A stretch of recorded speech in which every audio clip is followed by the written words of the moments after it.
ఈరోజు మనం ఒక కథ గురించి మాట్లాడుకుందాం. చాలామందికి తెలిసిన కథే, కాని దాని వెనకున్న లోతైన అర్థాల మాత్రం చాలామందికి తెలియవు. దీని పేరు దేవాలయంలో బాలుడు.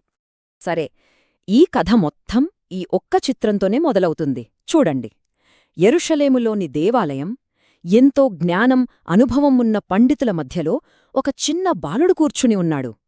ఇది పైకి మామూల్గానే అనిపించొచ్చు, కాని నిజానికి ఇది చాలా అసాధారణమైన దృశ్యం. ఎందుకంటే ఆ బాలుడి వయస్సు కేవలం 12 ఏళ్ళు.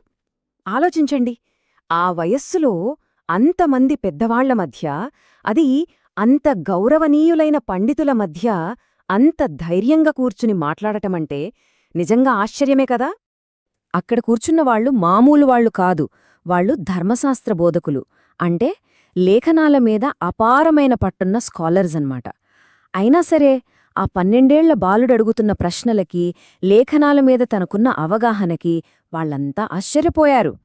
అయితే ఇక్కడే మనకు ఒక ప్రశ్న వస్తుంది. అంత బాగానే ఉంది కాని, మరి ఆ అబ్బాయి తల్లిదండ్రులు, యోసేపు మరియలు ఎక్కడా? వాళ్ళెందుకక్కడ లేరు? కథలో ఉండ అసలు ట్విస్టిదే. ఈ ప్రశ్నకు జవాబు తెలియాలంటే మనం కొంచెం వెనక్కి వెళ్ళాలి. అసలు ఆ ఫ్యామిలీ యెరూషలేంకి ఎందుకొచ్చిందో చూద్దాం. అదంతా వాళ్ల వార్షిక పస్కా ప్రయాణంలో ఒక భాగం. ప్రతి ఏటా పస్కా పండుగ కోసం వాళ్లు నజరేతు నుంచి యెరూషలేంకి ప్రయాణించేవాళ్లు. ఆ రోజుల్లో ఇప్పట్ల బస్సులో, కార్లో వెళ్లడం కాదు కదా, బంధువులు, స్నేహితులతో కలిసి ఒక పెద్ద గుంపుగా దాదాపు 3 రోజులపాటు నడుచుకుంటూ వెళ్లాలి. అదొక పెద్ద యాత్ర అన్నమాట. పండుగ ప్రశాంతంగా ముగిసింది. కుటుంబం అంతా కలిసి తిరిగి నజరేతుకు ప్రయాణం మొదలుపెట్టింది. కాని ఇక్కరే కథలో ఒక టెన్షన్ మొదలవుతుంది.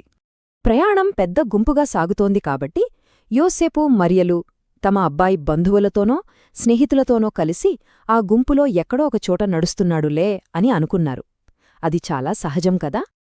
రోజంతా ప్రయాణం చేసి సాయంత్రం ఆగి చూసుకుంటే ఆ భయంకరమైన నిజం తెలిసింది.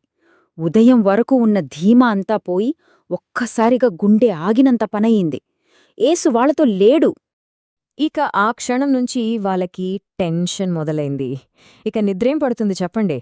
తమ కుమారుడి కోసం వెంటనే వెతకడం స్టార్ట్ చేశారు. ఇక వాళ్ల వెతుకులాట మొదలైంది. ముందు తమతో వస్తున్న బంధువులందర్నీ అడిగారు. ఆ తర్వాత స్నేహితుల్ని విచారించారు. ఎక్కడా కనిపించకపోవడంతో ఇక వాళ్ల గుండెల్లో రాయి పడింది. అప్పుడు ఆ కష్టమైన నిర్ణయం తీసుకున్నారు, మళ్లీ యెరూషలేంకే వెళ్ళాలి అని. వాళ్ల వెతుకులాట, వాళ్ల ఆందోళన ఫలించింది. కథ మళ్లీ మనం ఎక్కడ మొదలుపెట్టామో సరిగ్గా అక్కడికే వచ్చింది. అలా 3 రోజులు ఊహించుకోండి. 3 రోజులపాటు వెతికి వెతికి చివరికి ఆయన్ని కనుక్కున్నారు. ఎక్కడికి వెళ్లలేదు. మనం కథ మొదట్లో చూసాం కదా, సరిగ్గా అక్కడే దేవాలయంలో ఆ బోధకులు చెప్పేది శ్రద్ధగా వింటూ ప్రశ్నలడుగుతూ వారికి కనిపించాడు. ఆయన్ని చూడగానే ఇన్ని రోజుల భయం, ఆందోళన, చివరికి దొరికాడన్న ఉపశమనం అన్నీ కలగలిపి మరియ గొంతులోంచి ఈ మాటలు వచ్చాయి. ఒక తల్లిపడే వేదన మొత్తం ఈ మాటల్లో ఉంది. అయితే యేసు సమాధానం ఎంతో ప్రశాంతంగా, కాని చాలా లోతైన అర్థంతో ఉంది. ఆయన ఏమన్నారంటే, మీరెందుకు నాకోసం వెదికారు?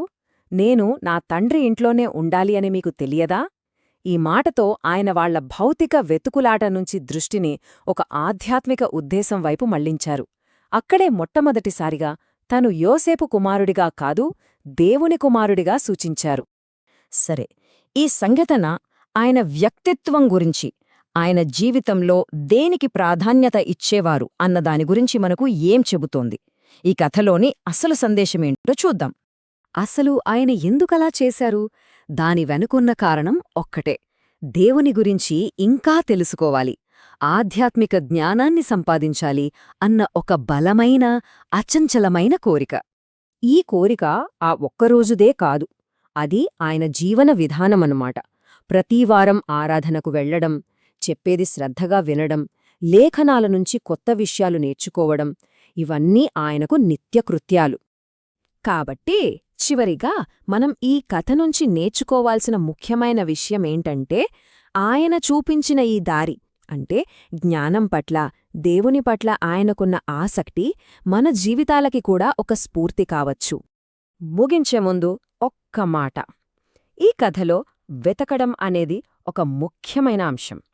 యోసేపు, మరియలు తమ కుమారుడి కోసం వెతికారు. యేసు జ్ఞానం కోసం వెతికాడు. మరి మనం మన జీవితంలో దేనికోసం ఇంత పట్టుదలగా, ఇంత ఉద్దేశంతో వెతుకుతున్నాం? ఒక్కసారి ఆలోచించండి.